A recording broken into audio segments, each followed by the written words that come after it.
Biarpun itu bukan tengkorak asli, konon katanya tengkorak ini sering mengeluarkan air mata dan terdengar suara teriakan yang berasal dari tengkorak ini.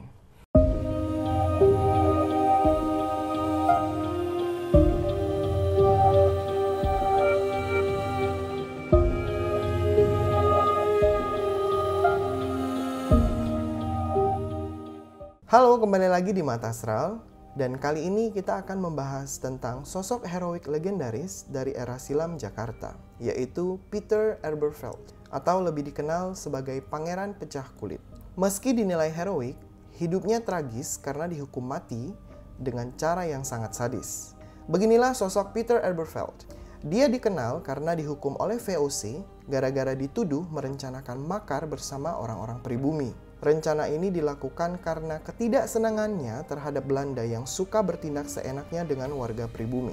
Pada tanggal 28 Desember 1721, Raden Kartadria atau teman seperjuangan mengunjungi Elberfeld.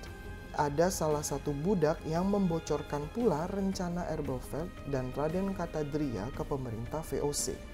Peter Elberfeld dan Raden Kartadria mendiskusikan rencana pemberontakan dan pembantaian terhadap VOC. Tentara-tentara kemudian dikirimkan untuk mengepung rumah Elberfeld. Pada larut malam, mereka masuk ke rumah dan mengejutkan Elberfeld serta 12 pemimpin lainnya yang berada di lokasi. Memang banyak sekali versi tertangkapnya Peter Elberfeld ini. Semua yang tertangkap kemudian dieksekusi dengan cara yang sadis pada tanggal 22 April 1722. Selain 12 pemimpin yang dieksekusi, ada juga 3 perempuan yang dieksekusi mati. Tangan dan kaki Peter diikat dengan tali, masing-masing dihubungkan ke seekor kuda yang menghadap ke 4 penjuru. Dengan sekali hentak, ke-4 kuda tersebut melesat mengikuti terbelahnya tubuh Peter Elberfeld menjadi 4 bagian. Lalu, kepala Elberfeld dipenggal dan ditancapkan di atas tonggak di gerbang rumahnya. Semua itu dilakukan sebagai peringatan bagi semua pihak bahwa mereka yang berani melawan Belanda akan mengalami nasib yang sama. Sejak itu, di tengah tembok monumen ada prasasti yang terbuat dari batu. Terdapat tulisan berbahasa Belanda lawas serta tulisan aksara Jawa pada batu prasasti ini. Bentuknya hampir persis sama dengan prasasti asli.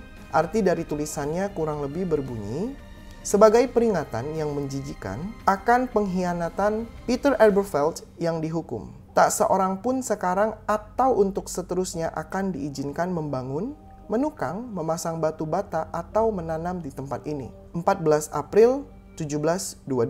Monumen ini merupakan replika dari prasasti asli yang tersimpan di Museum Sejarah setelah selamat dari penyerangan tentara Jepang 1942. Bangunan replika awalnya didirikan di lokasi yang sama di Pangeran Jayakarta, daerah tempat Elberfeld tinggal, oleh pemerintah kota pada tahun 1970. Namun kemudian, lokasi tersebut dibongkar untuk dijadikan ruang pamer mobil. Sebenarnya, sampai kini masih diperdebatkan apakah tuduhan terhadap Peter dan para pengikutnya benar. Bahkan para sejarawan Belanda sendiri curiga bahwa tuduhan ini hanyalah rekayasa gubernur jenderal karena Peter menolak menjual tanahnya kepada pejabat tinggi VOC saat itu. Apalagi kemudian terbukti seluruh kekayaannya disita, makin menguatkan dugaan tersebut. Tim Mata Astral mencoba menjelajahi di mana monumen itu berdiri. Aku pernah menjumpai monumen ini yang berada di 2 tempat yang berbeda. Dan memang energi dari benda tersebut masih sangat kuat ya. Terasa kesedihan, kemarahan yang bercampur pada saat aku merasakan energi tersebut. Dan kita juga sempat menyambangi monumen replikanya, dan untuk monumen replikanya sendiri memiliki tengkorak yang tertancap besi di atasnya. Biarpun itu bukan tengkorak asli, konon katanya tengkorak ini sering mengeluarkan air mata dan terdengar suara teriakan yang berasal dari tengkorak ini. Aku ingin mencoba mengulik lebih dalam lagi dan berusaha untuk merasakan energi lama dari monumen asli yang pernah saya rasakan dan juga dari sekitaran lokasi eksekusi Kampung Pecah Kulit. Pada saat masih di monumen replika tersebut hanya sedikit saja berasanya dan samar-samar saja gambaran Peter ini dieksekusi. Biarpun tidak terlalu jelas, tapi aku bisa merasakan sakit yang luar biasa di seluruh badan aku. Potongan gambar kecil sekilas membuat aku sangat mual sekali. Nah, jadi untuk memastikan lagi kejadian dan juga gambaran masa lalu yang aku dapatkan di sini, akhirnya kita mengunjungi kampung pecah kulit untuk menelusuri lebih dalam tentang kejadian tragis yang menimpa Peter Elberfeld ini. Pada siang hari kita mendatangi spot dan juga kita menemui Bapak Supandi. Beliau ini tahu sekali cerita dan juga lokasi eksekusi Peter karena kisah heroik ini harus dijaga dan janganlah sampai hilang begitu saja menurut beliau. Pak Supandi sendiri juga diberitahu oleh orang tuanya bahwa kisah ini harus diturunkan, jadi beliau tetap menjaga kisah itu agar tetap hidup sampai sekarang. Dengan ditemani oleh Pak Supandi, tim Mata Astral mengeksplor kampung pecah kulit ini untuk mendapatkan informasi dan juga gambaran yang lebih baik. Dan kita dituntun sampai di lokasi yang katanya tempat eksekusi agak pojokan memang ya. Dan tempat tersebut yang sekarang sudah banyak sekali rumah warga yang berdiri di sana. Memang pada saat sedang perjalanan ke sini, bau-bau darah itu mulai tercium ya. Rasa kesedihan dan seperti trauma bisa aku rasakan energinya cukuplah kuat. Dan saat aku mulai mengambil energi itu, tiba-tiba potongan dari masa lalu itu muncul. Di sini sekilas terlihat sosok seorang bule yang terlihat tinggi, namun sudah bukan anak muda lagi, sudah berumur ya laki-laki ini. Ada potongan-potongan kecil dia berinteraksi dengan warga sekitar. Mungkin memang kehidupannya dia sangat berbaur sekali dengan tetangga-tetangganya di sini. Ternyata aku melihat di mana Peter dan juga termasuk Raden Katadria yang ikut tertangkap, mereka ini sempat disiksa terlebih dahulu, seperti dipaksa untuk mengakui bahwa mereka memang merencanakan untuk menyerang Belanda pada saat itu. Ditonjok, ditendang, sampai dipukul dengan barang-barang tumpul. Namun tidak ada satupun yang membuka mulut sama sekali. Ternyata ada salah satu orang yang juga disiksa dan diancam akan dibunuh dan sudah babak belur. Di sini aku melihat orang itu mengangkat tangan seperti mengisyaratkan untuk para tentara berhenti memukul dia. Tentara itu mendekat ke dia lalu dia membisikkan sesuatu. Itu tidak dapat aku dengar, namun setelah bisikan itu dia dilepaskan dan aku melihat muka dari mereka-mereka yang sudah tertangkap itu seperti kecewa dan marah. Dan pria yang berbisik ke tentara ini tiba-tiba menangis dan seperti mendundukkan badan dan kepala kepada Peter dan teman-temannya, seperti ada rasa menyesal seperti itu.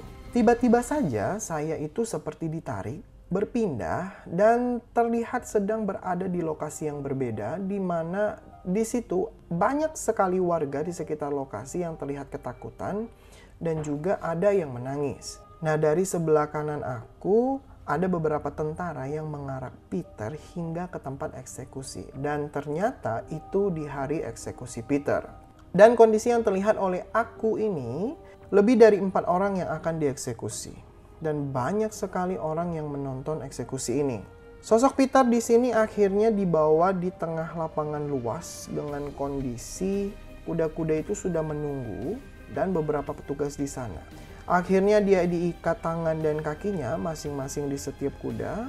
Di sini jujur banget jantung aku udah berdegup sangat kencang sekali melihat kejadian ini. Kemudian kuda mulai dipecut dan mulai berlarian berlawanan arah sehingga tubuh Peter mulai tertarik ke setiap arah yang sudah terikat. Rasa sakit pastinya langsung muncul dan teriakan mulai terdengar. Teriakan sakit memang sangat berbeda sekali dengan teriakan biasa. Suara yang akan terasa tinggi namun akan berubah seperti erangan yang sangat-sangat menyakitkan. Yang menyaksikan pun sontak langsung mengambil napas kaget. Ada juga yang menangis karena tidak tahan melihat ini. Tidak lama berselang, tubuh Peter pun robek. Ada bagian tubuhnya yang kulitnya tertarik di salah satu sisi itu mengikuti terlepasnya tangan dari tubuh dia. Darah pun menyembur keluar dan tubuhnya pun hancur. Dan kepala Peter pun dipenggal. Kemudian setelah itu muncul gambaran-gambaran eksekusi lainnya dengan cara yang berbeda. Ada yang tangannya dipotong, bagian tubuhnya dibelah, dan bahkan sampai ada organ tubuh yang dikeluarkan pada saat orang tersebut masih hidup. Melihat kembali kejadian-kejadian ini melalui retrokognisi membuat aku merasakan kengerian yang sangat luar biasa. Kaget, sedih, dan ada amarah yang muncul ketika melihat kejadian ini. Aku terdiam sejenak dan langsung menarik diri keluar karena tidak kuat melihat ini. Karena ini terlalu mengerikan untuk aku. Sampai sekarang pun, gambaran itu tidak bisa aku hilangkan. Teriakan, rasa takut, tangisan, dan juga bau darah yang begitu tercium membuat perasaan aku sangat campur aduk. Jadi tidak bisa berlama-lama melihat itu karena aku merasa energi di situ seperti diganggu oleh sesuatu. Dan akhirnya aku pun langsung menarik diri. Setelah melihat kejadian itu, aku kembali berbincang dengan Pak Supandi untuk mengkonfirmasi apa benar. Dan ternyata memang seperti itu kejadiannya. Jadi memang kata dia, lokasi ini masih lapang yang luas dan memang betul lokasi eksekusi dulu yang terlihat memiliki lapangan yang cukup luas sekali ya. Dan kata beliau tujuan diarak-araknya Peter untuk membuat dia malu dan juga warga sekitar yang melihat akan takut jika berani macam-macam dengan pemerintahan Belanda pada saat itu. Jadi warga sekitar juga secara tidak langsung disuruh untuk melihat eksekusi itu, jadi biar mereka juga ada rasa takut gitu kalau mereka berani macam-macam dengan pemerintahan Belanda.